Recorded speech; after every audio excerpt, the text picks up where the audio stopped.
Hello student, how are you? I hope you all are fine.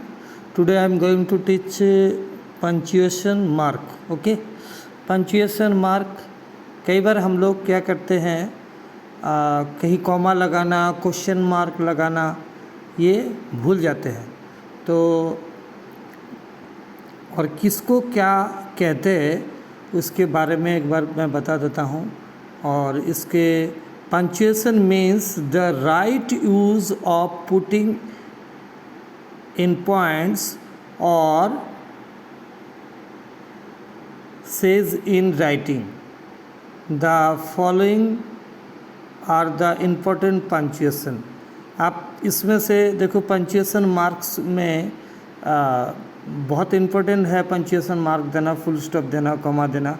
तो full stop कहाँ लगाओगे? It represent the greatest pause and separation. It is use.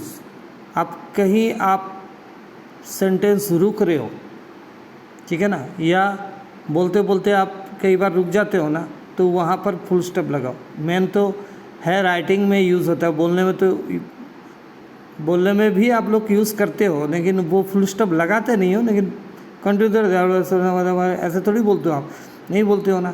तो जो भी बात आप लोग बोलते हो तो वो रुक रुक के ज़रूर बोलते हो। कमा उसमें सब लगा रहता है लेकिन वो दिखता नहीं है, लेकिन पंक्चुएशन तो होता ही है।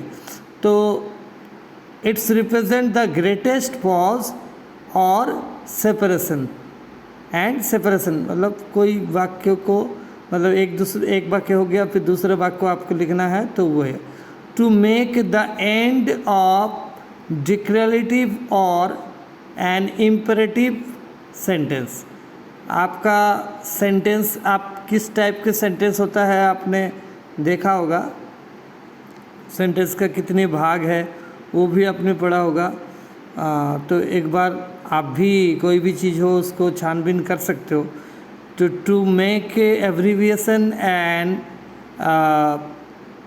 सपोज़ आपको MA और वो जो शॉर्ट फॉर्म आप लोग लिखते हो उसमें भी आप फुल स्टॉप का यूज़ कर सकते हो। अब जो कॉमा है, it represent the shortest pause. छोटा कोई, मैं तो जा रहा था फिर ऐसे रुक गए, तो इस टाइप में आप जो भी यूज़ करोगे तो to separate a series of word in the same construction. Suppose कोई भी नाम अगर देश का आ रहा है तो इंग्लैंड, फ्रांस, तो Italy. After a nominative of address, ladies and gentleman, comma, ठीक है ना। Think on what I have said, मैंने क्या कहा है। तो after a nominative absolute as the wind being favorable, the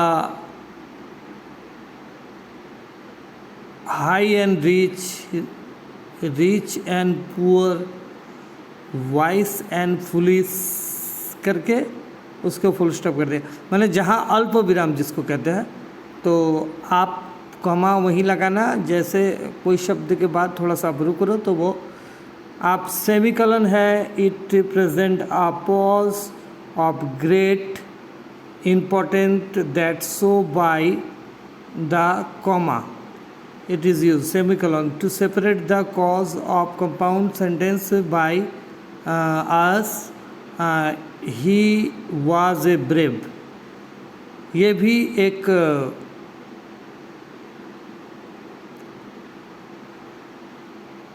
comma की तरह ही है। ए लार्ज हार्टेड मैन, तो इसमें आप कोई भी चीज़, कोई इम्पोर्टेंस देना चाहते हो कोई भी सेंटेंस में, तो it represent a pause of great importance, ठीक है ना। तो कोई भी वाक्य आप ग्रेट इम्पोर्टेंट के तरफ से आप अगर बोलना चाहते हो तो उसमें आप सेमीकोलन लगा सकते हो, ठीक है ना। ही वॉज ब्रेव, ठीक है ना। इसमें कॉमा लगाने से भी हो जाता, लेकिन सेमीकोलन लगा रहे हो तो सेमीकोलन लगाने के मतलब ये हो गया कि आप उसको इम्पोर्टेंस दे रहे हो, ठीक है ना। ग्रेट इम्पोर्टेंस के लिए आप लगा सकते हो, मैन तो ये याद रखो। अच्छा, उसके बाद है कॉलन।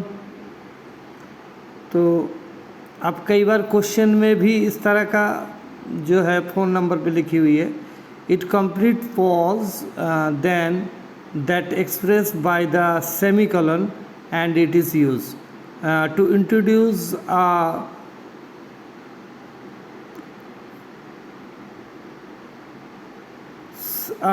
समझ लो कोई भी आपके डायलॉग्स है, राम बोल रहा है, श्याम बोल रहा है, जो भी बोल रहा है, तो उसमें आप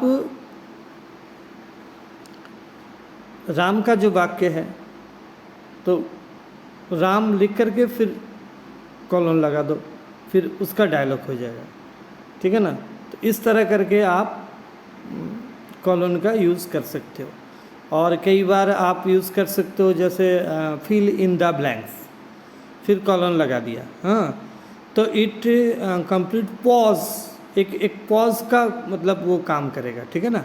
जैसे आप बटन दबा देते हो ना म्यूज़िक में, तो वो फिर बंद हो जाता है ऐसे, तो वो एक पॉज का काम करेगा आपकी तरह, मतलब थोड़ी इसका महत्व मतलब अलग है।